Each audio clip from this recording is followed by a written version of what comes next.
Welcome, everybody, to another episode of the Morning Brine. I'm your host, Dave Houghton from In a Pickle. IAP Radio is the site where you can get the less glamorous side of baseball. Go over to iapradio.com and follow us everywhere on social media and listen to anywhere that you listen to podcast shows. So the Morning Brine is a show that is dedicated to the MLB news.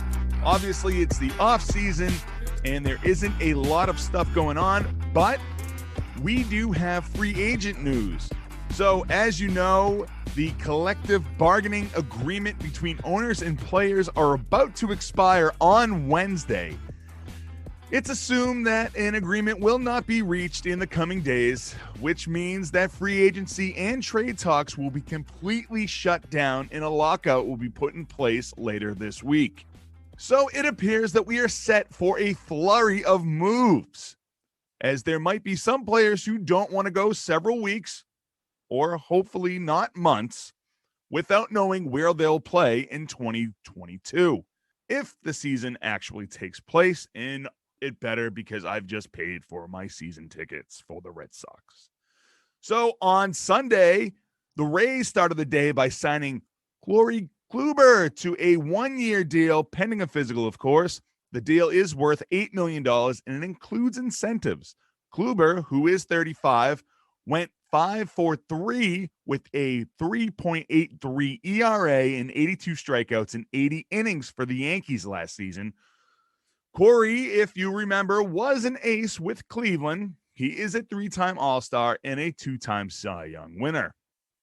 Other moves include the White Sox, who went ahead and bolstered their bullpen by adding veteran reliever Kendall Graveman to a 3-year, $24 million contract. Graveman, of course, was with the Houston Astros last year. Byron Buxton agreed to a 7-year, $100 million extension with the Twins with a boatload of incentives. Marcus Semien agreed to a 7-year, $175 million deal with the Texas Rangers, of all places. Thanks to betting on himself, Marcus was ranked by CBS Sports as the number 4 top free agent who will be available this winter.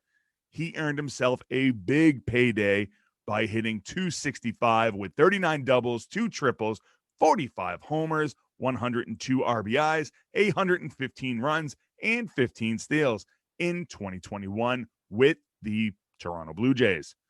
Also, Sunday ended with being a huge day for Rangers fans, which I don't think I've ever seen a Rangers fan before.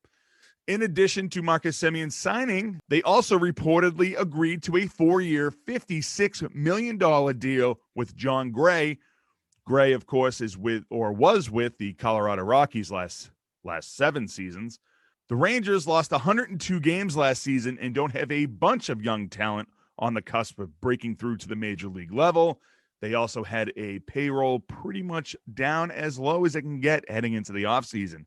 So with a new ballpark and new ownership, they're opening up their wallets and they're going to lavishly spend. In 7 years with the Rockies, John Gray, the former number 3 overall pick, went 53-49 with an ERA of 4.59 with 849 strikeouts. The Marlins have agreed to a 4-year deal worth $59 million with Avisail Garcia. Garcia had 18 doubles, 49 homers, 86 RBIs, 68 runs, and 8 stolen bases with Milwaukee Brewers last season. Kevin Gushman and the Blue Jays have agreed to a 5-year, $110 million deal. Gushman, who is 30, is coming off the best season of his career. He went 14-6 with an ERA of 2.81 with 227 strikeouts in 192 innings for the 107-win San Francisco Giants last year. He earned his first All-Star selection while finishing 6th in the NL Cy Young voting and 21st in the NL MVP voting. Everyone is waiting on pins and needles to see where Max Scherzer is heading. The 39-year-old pitcher is coming off a season in which he finished 3rd in Cy Young voting. The 3-time Cy Young winner and future Hall of Famer is still an ace. He is expected to decide on a new home before the lockout. Mets, Dodgers, Giants, and Angels are all being named top places for the 37-year-old pitcher. Mets seem to be in the front running for Max's hand. The Seattle Mariners are keeping their fingers in the pie of Chris Bryant, but a deal doesn't seem to be looking too good before the impending doom of a lockout. But the Seattle Mariners did address their second base problem. The club acquired all-star second baseman Adam Frazier from the Padres for a pair of minor leaguers, lefty Ryan Kerr and outfielder Corey Rozier. The Mets went ahead and made a huge splash, agreeing to terms with outfielder Sterling Marte on a 4-year deal worth $78 million. 30-year-old righty Michael Wacha signed a 1-year, $7 million deal with the Red Sox on Saturday, hoping that Boston will be the spot where he gets his promising career back on track. This is not my favorite signing for the Red Sox.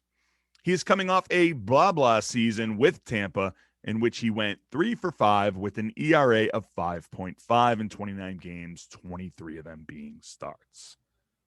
Wander Franco went ahead and inked a 11-year, $182 million deal with the Tampa Bay Devil Rays, or just Tampa Bay Rays, a contract that includes club option for 2033 season. Seems so far away. Franco, if you remember, has a MLB logo tattooed on the side of his neck, which is fully invested into the game of baseball. Maybe I'll get one too. I think that'll be nice. We got a lot of same faces, new places going on this offseason, and it's more likely that spring training will not be affected by the lockout. But the best thing for baseball right now is for the MLB to just get out of their own goddamn way. The game itself is starting to come back into people's lives again, and having a lockdown or a lockout will definitely do some damage if it doesn't get settled before players go to spring training.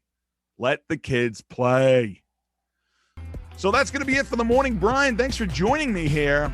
Tune in next Monday and every Monday at 9 a.m. right here on IAPradio.com.